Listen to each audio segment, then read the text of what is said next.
a number. I was lightning before the thunder. Thunder, thunder, thunder, thunder. What's going on, guys? My name is Toast and welcome to a different type of video. Today I'll be doing a review of Transformers The Last Knight. It is a movie that came out on June the 22nd, I believe. But I saw it on Saturday the 24th and today the 25th. So yeah, I have a list of things here which I'll be talking about, and firstly I am going to be talking about the opening of the movie. By the way, this is a spoiler review, I'll say in the title, just yeah. The opening of the movie is basically a King Arthur flashback sort of thing. It's set 1,600 years from today, present day, and it's basically showing you the history of the Transformers. It basically tells you that the Knights, the Transformer Knights, arrived at that time period, and they were kind of like these sort of like things that, well, Merlin, right? Let's put it this way. Merlin described it as magic, but when it was really like science, basically. And there's 12 of the Knights, which all transform into a dragon called Dragonstorm, I believe that's what it was called. It's a really big dragon.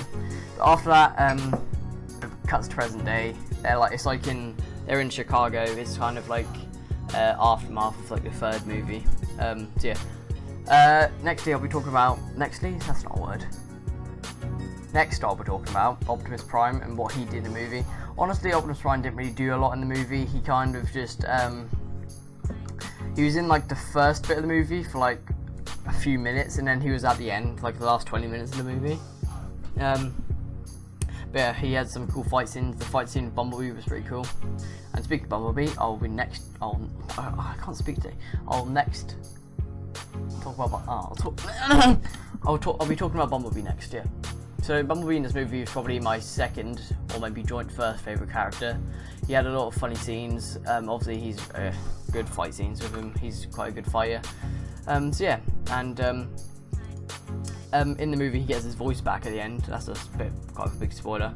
When he's fighting Optimus Prime at the end, his voice comes back and it makes Optimus Prime like turn back to normal Optimus Prime, I should say, so he's not Nemesis Prime. But yeah. Nextly, I keep saying nextly. I'll talk about the rest of the Autobots now, I guess I should say. Firstly, let's talk about Crosshairs. He actually had like no scenes in the movie apart from like 3 or 4, and he only had a few lines, and it wasn't really that great, to be fair.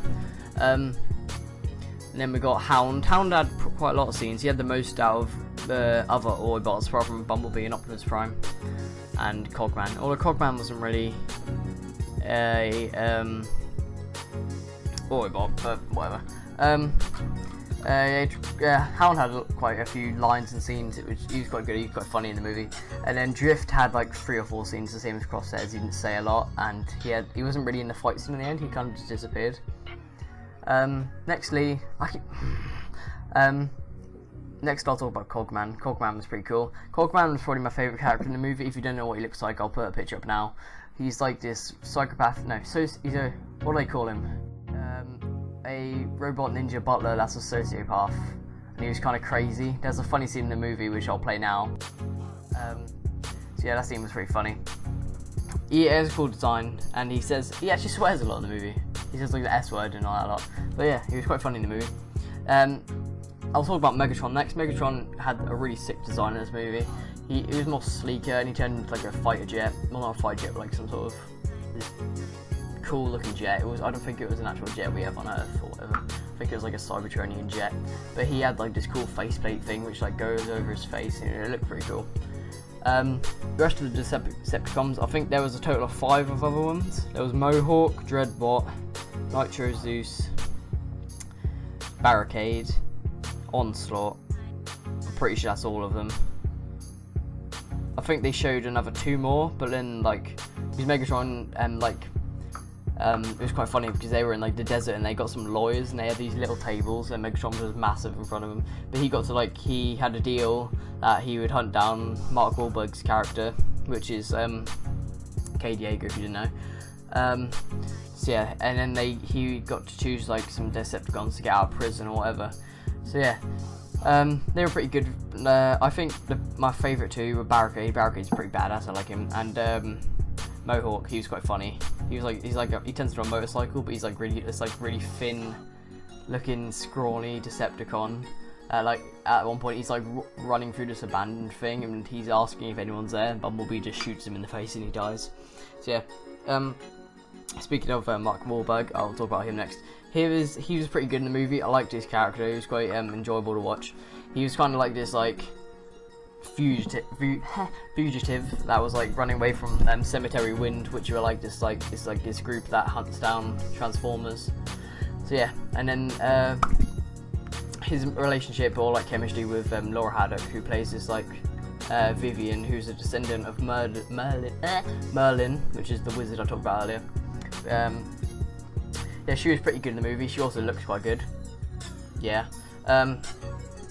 Yeah, she's it's like British person that works at Oxford, who's a descendant of Merlin, and she's plays quite a big part in the movie.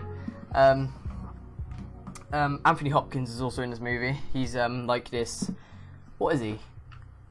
He's just like this guy that is he related to, no, he's not related to the Wiccans. I don't know really, but he's in the movie. He's like Cogman is his butler basically, and yeah, he's pretty cool. I like Anthony Hopkins had quite good chemistry with Mark Wahlberg and Laura Haddock and Cogman. So yeah. The final battle I'll talk about next. The final battle was roughly like 20 minutes long, I believe. Basically at the end there, Quintessa, which is this robot sort of thing, is trying to like bring Cybertron back to life by getting the core of Earth, and which is Unicron, which I'll talk about after this. He's a character in the lore of Transformers. Yeah, basically he was trying to merge it so it brings Cybertron back to life, which he turned Optimus Prime evil into Nemesis Prime to do that, which is kind of confusing at one point. I know Tommy, my friend, was confused. He asked me about that, I think. Did he tell me? I don't know. He'll watch this video, I'm pretty sure. Yeah, that happened, and then while he's fighting Bumblebee, which I said earlier, Bumblebee speaks, which makes him not turn evil, and yeah, so it's pretty cool. But yeah, the final battle, literally, I swear the only Autobots in the final battle were Hound, Hot Rod, Bumblebee, and Optimus Prime. I swear that was the only like Autobots in there. And then there was Megatron, who's basically the only Decepticon there, and Infernicus, which was that combined looking one. Well, you saw a glimpse of like the other Decepticons, but they didn't really do a lot, apart from because Barricade and Nitro Zeus were like the only Decepticons that survived early in the movie. So yeah, the final battle was pretty cool, and then there's like a mid-credit sort of ending, because it literally happens like 10 seconds after the credits like start. The credits like 10 seconds long, but it basically shows that Earth is Unicron. Well, it tells you in the movie, but I'm guessing it's setting up for the next movie, which is basically they're gonna be like Unicron's gonna come back or something. I'll put a photo up of him now. He was in the old Transformers cartoon. I remember watching that because my dad used to watch it when he was little. So I remember watching it when I was younger. Unicron, he's like this guy with big horns, and he's like the size of a planet. I guess they made it in this movie so that Unicron is Earth or something. Yeah, so there's... By the way, I forgot to mention, there's also Squeaks. He's a Autobot that's like stupid. He's like all blown up and stuff. So yeah, this was my review of Transformers last night. I hope you guys enjoyed it. If you want more reviews, hit the like button. I will do more. And yeah, thank you guys for watching. Do all the extras. Thank you and goodbye.